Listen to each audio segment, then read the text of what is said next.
Hello नमस्कार साथियों, स्वागत है आप सभी का एक बार फिर से सारथी नर्सिंग क्लासेस के ऑनलाइन यूट्यूब चैनल के ऊपर। जहां पर आज के वीडियो लेक्चर में हम डिस्कस करने वाले हैं नर्वस सिस्टम के एक बहुत ही इम्पोर्टेंट डिजीज़ जिसका नाम है पार्किंसन डिजीज़। तो इस वीडियो लेक्चर के अंदर हम डिस्कस करने वाले हैं इसकी डेफिनेशन, इसकी एटियोलॉजी एंड कॉजेज़, इसके sign and symptoms, diagnostic test, management, इसका ट्रीटमेंट और सबके लास्ट में इसकी हेल्थ एजुकेशन कि पार्किंसनिज्म क्या होता है और इसकी क्या एजुकेशन होती है। तो चलिए दोस्तों स्टार्ट करते हैं और देखते हैं कि इस टॉपिक से बनने वाला जो क्वेश्चन होता है वह कौन सा होता है। इसमें पूछा जाता है define parkinsonism, enlist the aetiology, clinical manifestation and nursing management. तो यह क्वेश्चन 12 नंबर में पूछा जाता है एग्ज़ाम के अंदर, और एग्ज़ाम के पॉइंट ऑफ व्यू से बहुत ही इम्पोर्टेंट डिजीज़ होती है यह नर्वस सिस्टम की। और इसमें शॉर्ट नोट्स के रूप में पूछा जाता है parkinsonism short notes, cardinal sign of parkinsonism, ये 4 नंबर के अंदर क्वेश्चन पूछा जाता है। तो ये थे इसके इम्पोर्टेंट क्वेश्चंस। इसके बारे में बाद में हम देखते हैं पार्किंसनिज्म क्या होता है। Parkinsonism is a chronic progressive neurological disease affecting the basal ganglia of the brain that leads to deficiency of neurotransmitter dopamine। यानी जो पार्किंसनिज्म डिजीज़ होता है यह एक क्रोनिक और प्रोग्रेसिव डिजीज़ होती है, यानी जो लंबे समय से चलती हैं और प्रोग्रेसिव यानी लगातार बढ़ने वाली बीमारी होती है, डिजीज़ होती है, जिसके अंदर ब्रेन का बेसल गैंग्लिया पार्ट अफेक्ट होता है, डिमेज होता है, जिसके कारण से वहाँ पर डोपामीन न्यूरोट्रांसमीटर की डिफिशिएंसी और कमी देखने को मिलती है बॉडी के अंदर। तो जो पार्किंसनिज्म डिजीज़ होता है यह एक प्रकार की लॉन्ग टर्म प्रोग्रेसिव डिजीज़ होती हैं, लगातार बढ़ने वाली डिजीज़ होती हैं, जिसके अंदर ब्रेन का बेसल गैंग्लिया पार्ट अफेक्ट होता है, जिसके कारण डोपामीन न्यूरोट्रांसमीटर की डिफिशिएंसी देखने को मिलती है। It is characterised by muscle weakness, यानी जो पेशेंट होता है पार्किंसनिज्म का उसके अंदर मसल वीकनेस देखने को मिलती है, यानी जो मसल्स होते हैं बॉडी के वह वीक हो जाते हैं। रेजिडिटी एंड रेस्टिंग ट्रिमर्स, यानी जो मसल्स होते हैं उनमें रेजिडिटी आ जाती है, हार्डनेस आ जाती है, और रेस्टिंग ट्रिमर्स देखने को मिलते हैं पेशेंट के अंदर। यानी जब पेशेंट रेस्टिंग कंडीशन में होता है उस टाइम पर उसके जो फिंगर्स होती हैं वह एबनॉर्मल मूवमेंट शो करती हैं, जिसे हम ट्रिमर्स कहते हैं। ब्रेडिकाइनेशिया यानी slow movement and gait disturbance, यानी ब्रेडिकाइनेशिया का मीन्स होता है कि जो मूवमेंट होते हैं पेशेंट के वह स्लो हो जाते हैं और उसका गेट और पोस्चर होता है पेशेंट का वह डिस्टर्ब हो जाता है, एबनॉर्मल हो जाता है। तो ये थी इसकी डेफिनेशन और कैरेक्टरिस्टिक्स। इसके बाद देखते हैं कि किस तरह से पार्किंसन डिजीज़ शो होती है, दिखाई देती हैं। तो फर्स्ट इमेज के अंदर नॉर्मल न्यूरोट्रांसमीटर डोपामिन शो हो रहा है, जिसके अंदर नॉर्मल न्यूरॉन से सिक्रीशन होता हुआ दिखाया गया है न्यूरोट्रांसमीटर का, और जो पोस्ट सिनेप्टिक न्यूरॉन होती हैं वहाँ से इसे रिसीव किया जाता है डोपामिन ट्रांसमीटर को। सेकेंड इमेज के अंदर न्यूरॉन अफेक्टेड बाय पार्किंसन, यानी जो पार्किंसन डिजीज़ होती है इसमें जो न्यूरॉन अफेक्ट होती हैं उसके कारण वहाँ पर जो डोपामिन न्यूरोट्रांसमीटर होता है उसका जो सिक्रीशन होता है वह कम होता है, जिसके कारण डोपामिन की डेफिशिएंसी देखने को मिलती है। इसके बाद देखते हैं कि पार्किंसनिज्म होने के क्या क्या कारण होते हैं, क्या क्या इसके कॉजेज़ होते हैं। इसमें सबसे मोस्ट कॉमन कॉज होता है एज फैक्टर, यानी जो पार्किंसनिज्म डिजीज़ होता है यह मोस्ट कॉमन रूप से ओल्ड एज के पेशेंट के अंदर देखा जाता है। डिफिशिएंसी ऑफ डोपामिन, और इस कंडीशन के अंदर डोपामिन न्यूरोट्रांसमीटर की डेफिशिएंसी हो जाती है पेशेंट के अंदर। एथेरोस्क्लेरोसिस, यानी जो हार्ट की आर्टरीज और वेंस होती हैं उनके अंदर एथेरोमा का अकुमुलेशन हो जाता है। आर्टीरियल हाइपरटेंशन, और आर्टीरियल हाइपरटेंशन की कंडीशन में भी पार्किंसनिज्म होने के चांस होते हैं, रिस्क होती है। डायबिटीज़ और हाइपर लिपिडीमिया, यानी जो बॉडी होती है उसके अंदर लिपिड का वॉल्यूम बढ़ जाता है, उसे हाइपर लिपिडीमिया कहा जाता है। तो ये थे पार्किंसनिज्म डिजीज़ के कॉजेज। इसके बाद हम देखते हैं इसकी पैथोफिजियोलॉजी कि किस तरह से पार्किंसनिज्म डिजीज़ होता है।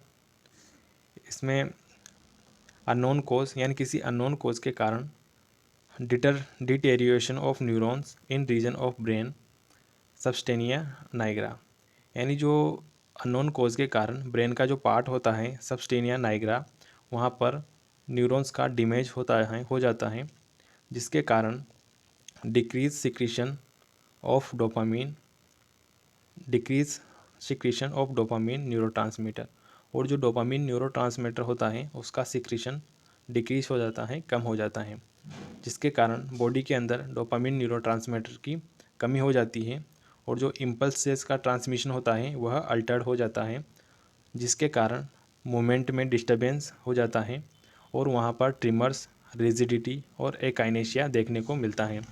ट्रिमर्स यानी एबनॉर्मल मूवमेंट होते हैं बॉडी के, और रिजिडिटी यानी जो मसल्स होती हैं वह रिजिड हो जाती हैं, हार्ड हो जाती हैं, और एकाइनेशिया के अंदर जो मूवमेंट होते हैं बॉडी के वह एब्सेंट हो जाते हैं, यानी absent of movement, of body movement. इसके बाद देखते हैं क्लिनिकल मैनिफेस्टेशन कि पार्किंसनिज्म डिजीज़ के अंदर कौन कौन से क्लिनिकल मैनिफेस्टेशन देखने को मिलते हैं।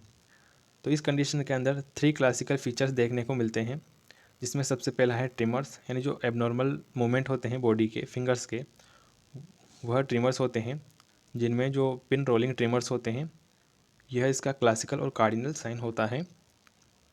इसके बाद रिजिडिटी, जो मसल्स होती हैं बॉडी की वह रिजिड हो जाती हैं, हार्ड हो जाती हैं। एकाइनेशिया या ब्रेडिकाइनेशिया यानी लॉस ऑफ मसल फंक्शंस, जो बॉडी की मसल्स होती हैं उनके फंक्शंस लॉस हो जाते हैं, जिसके कारण बॉडी में मूवमेंट अल्टर्ड हो जाता है, मूवमेंट नहीं हो पाता है। तो ये थे इसके कार्डिकल साइंस। इसके बाद देखते हैं कुछ important clinical manifestation. Mask like facial expression, यानी जो पेशेंट होता है उसका जो फेशियल एक्सप्रेशन होता है वह मास्क लाइक हो जाता है, यानी जो झुर्रीदार हो जाता है पेशेंट का फेशियल एक्सप्रेशन। डिस्फेजिया, यानी जो पेशेंट होता है उसे डिफ़िकल्टी होती है स्वालोइंग में, यानी निगलने के अंदर उसे डिफ़िकल्टी होती है। गेट चेंजेस, यानी जो पेशेंट होता है उसकी पोजीशन और गेस्चर चेंज हो जाता है। स्लीपलेसनेस, यानी जो पेशेंट होता है वह स्लीपलेसनेस हो जाता है, यानी पेशेंट को नींद नहीं आती है, इंसोम्निया देखने को मिलता है। सलाइवेशन, यानी पेशेंट के अंदर एक्सेसिव सेल सलाइवेशन देखने को मिलता है, जिसे हम ड्रूलिंग कहते हैं। स्वेटिंग, पेशेंट के अंदर एबनॉर्मल स्वेटिंग देखने को मिलती है। मेंटल डिस्टर्बेंस, पेशेंट का मेंटल स्टेटस अल्टर्ड हो जाता है। डिमेंशिया एक प्रकार का ऑर्गेनिक डिसऑर्डर होता है जिसमें मेमोरी लॉस देखने को मिलता है। डिप्रेशन की कंडीशन के अंदर पेशेंट का जो मेंटल स्टेटस होता है वह डिक्रीज हो जाता है और पेशेंट डिप्रेस्ड में रहता है। डिसएरेथ्रिया, यानी a speech disorder in which pronunciation is unclear, यानी जो पेशेंट होता है उसका प्रोनाउंसिएशन अनक्लियर हो जाता है। वेट लॉस, और इस कंडीशन के अंदर पेशेंट के वेट लॉस देखने को मिलता है। हेड बेंड फॉरवर्ड, यानी जो पेशेंट होता है उसका हेड फॉरवर्ड यानी आगे की तरफ बेंड हो जाता है, झुक जाता है। माइक्रोग्राफिक, यानी जो changes in hand writing small script, यानी जो पेशेंट होता है उसकी हैंड राइटिंग चेंज हो जाती है, यानी जो लेटर्स लिखता है वह स्मॉल लिखता है, जिसे हम माइक्रोग्राफिया कहते हैं। तो ये थे पार्किंसनिज्म के कुछ क्लिनिकल मैनिफेस्टेशन। इसके बाद देखते हैं इसमें स्टॉप्ड पोस्चर, यानी जो पेशेंट होता है पार्किंसनिज्म का उसका पोस्चर स्टॉप्ड लाइक हो जाता है। बैक रिजिडिटी, जो बैक होती है, बैक मसल होती हैं वह रिजिड हो जाती है। फिक्सेशन एल्बो एंड रिस्ट, यानी जो फ्लेक्स्ड एल्बो एंड रिस्ट, यानी जो रिस्ट और एल्बो होती हैं वह फ्लेक्स्ड पोस्चर में होती हैं। ट्रिमर्स इन द लेग्स, और लेग्स के अंदर भी ट्रिमर्स देखने को मिलते हैं। मास्क्ड फेस, यानी जो फेस होता है वह मास्क लाइक हो जाता है। फॉरवर्ड टिल्ट ऑफ ट्रंक, यानी जो ट्रंक होती है, यानी जो थोरेसिक एरिया होता है वह आगे की तरफ फॉरवर्ड झुक जाता है। रिड्यूस्ड आर्म स्वाइंग, यानी जो आर्म होती है वह रिड्यूस हो जाती है, उसमें स्विंगिंग। हैंड ट्रिमर्स देखने को मिलते हैं। Slightly flexed hip and knee joint, और जो हिप और नी जॉइंट होते हैं वो स्लाइटली फ्लेक्स्ड हो जाते हैं। सफलिंग शॉर्ट स्टेप्ड गेट, यानी जो स्टेप्ड होते हैं वह शॉर्ट हो जाते हैं पेशेंट के। तो इस तो पार्किंसनिज्म डिजीज़ के अंदर क्या क्या डायग्नोस्टिक इवेल्युएशन किए जाते हैं और किस तरह से पेशेंट का पता लगाया जाता है, डायग्नोसिस किया जाता है। तो इसमें हमारा सबसे पहला है physical examination and history collection, mental status examination, यानी जो पेशेंट होता है उसका mental status examination carry out किया जाता है, जिसके अंदर ब्रेन के कॉग्निटिव फंक्शंस को मेजर किया जाता है, असेस किया जाता है। एमआरआई और सीटी स्कैन कैरी आउट किया जाता है जो ब्रेन इंजरी होती है उसको फाइंड आउट करने के लिए। कॉम्प्लिकेशंस, और इस कंडीशन के अंदर क्या क्या कॉम्प्लिकेशन देखने को मिलते हैं। डिमेंशिया, यानी जो डिमेंशिया होता है, मेमोरी लॉस होती है इसमें। ऑर्गेनिक मेंटल डिसऑर्डर होता है, तो यह होने की रिस्क होती है। एक्सपायरेशन और ड्रूलिंग की कंडीशन के अंदर एक्सपायरेशन की रिस्क बढ़ जाती है पेशेंट में। इंजरी ड्यू टू फॉलिंग, और जो मसल रिजिडिटी के कारण फॉलिंग की रिस्क बढ़ जाती है पेशेंट में। तो ये थे इसके कॉम्प्लिकेशंस एंड डायग्नोस्टिक इवेल्युएशंस। इसके बाद देखते हैं कि मैनेजमेंट, इस कंडीशन के अंदर क्या क्या मैनेजमेंट किया जाता है। तो इसमें कार्बिडोपा विद लियोडोपा, जो ये ड्रग ऑफ चॉइस होती हैं पार्किंसनिज्म डिजीज़ की, कार्बिडोपा के साथ लियोडोपा मेडिकेशन प्रोवाइड की जाती हैं। एंटी कोलिनर्जिक ड्रग बेंजोट्रोपिन, मेसलाइलेट ड्रग दी जाती हैं। अवॉइड विटामिन B6, यानी जो राइबोफ्लेविन होता है, B6 होता है, वह अवॉइड किया जाता है इस कंडीशन के अंदर। एमंटाडीन, जो ड्रग होती है एमंटाडीन, वह पेशेंट को दी जाती हैं, जो ब्लॉक करती हैं रीअपटेक ऑफ डोपामिन, डोपामिन के रीअपटेक को ब्लॉक करती हैं। यानी जो डोपामिन का रीअपटेक होने की कंडीशन के अंदर डोपामिन की डिफिशिएंसी देखने को मिलती है, और यह एमंटाडीन इसे ब्लॉक करते हैं रीअपटेक को।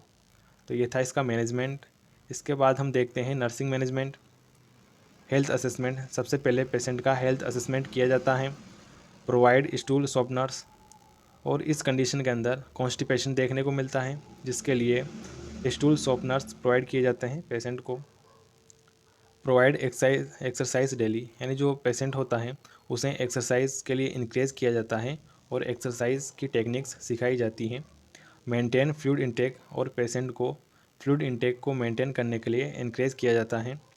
Provide emotional support to family, और फैमिली को इमोशनल सपोर्ट प्रोवाइड किया जाता है। फिजिकल थेरेपी, जो पेशेंट होता है उससे फिजिकल थेरेपी प्रोवाइड की जाती है, यानी उस जो पेशेंट होता है उसको मसल्स के मूवमेंट के लिए इनक्रेज किया जाता है। रिहेबिलिटेशन टेक्निक्स, पेशेंट को रिहेबिलिटेशन टेक्निक्स सिखाई जाती हैं। तो ये था इसका नर्सिंग मैनेजमेंट। इसके बाद देखते हैं नर्सिंग डायग्नोसिस। इस कंडीशन के अंदर कौन कौन से नर्सिंग डायग्नोसिस तैयार किए जाते हैं। इसमें सबसे पहला है impaired physical mobility related to akinesia, यानी डिक्रीज मूवमेंट, बॉडी मूवमेंट से रिलेटेड डायग्नोसिस तैयार किया जाता है। Self care deficit related to akinesia and muscle weakness, और मसल वीकनेस पर डायग्नोसिस तैयार किया जाता है। Altered bowel and bladder activity, impaired verbal communication related to dysarthria and psychological problem, altered nutrition related to dysphagia, यानी dysphagia से related diagnosis बनाया जाता है। Altered respiration to disease condition, altered respiration के ऊपर डायग्नोसिस तैयार किया जाता है। इसके बाद अब देखते हैं इसकी हेल्थ एजुकेशन, कि इस कंडीशन में क्या क्या हेल्थ एजुकेशन प्रोवाइड की जाती हैं। Provide patient psychological support, patient को साइकोलॉजिकल सपोर्ट प्रोवाइड किया जाता है। Provide patient comfortable position, patient को कंफर्टेबल पोजीशन प्रोवाइड की जाती है। प्रोवाइड एंटीबायोटिक रूटीनली, पेशेंट को एंटीबायोटिक प्रोवाइड की जाती है किसी भी जो आउटर इन्फेक्शन होता है उसे ट्रीट करने के लिए। प्रोवाइड एजुकेशनल अबाउट पार्किंसनिज्म, और जो पार्किंसनिज्म डिजीज़ होता है उसके बारे में फैमिली मेम्बर्स को एजुकेट किया जाता है और उन्हें उसके प्रिकॉशंस के बारे में बताया जाता है, केयर के बारे में एजुकेशन दी जाती है। तो ये था दोस्तों आज का हमारा बहुत ही इम्पोर्टेंट टॉपिक, नर्वस सिस्टम से रिलेटेड। इसी तरह की और वीडियो लेक्चर्स के लिए बने रहे हमारे साथ। Thank you so much.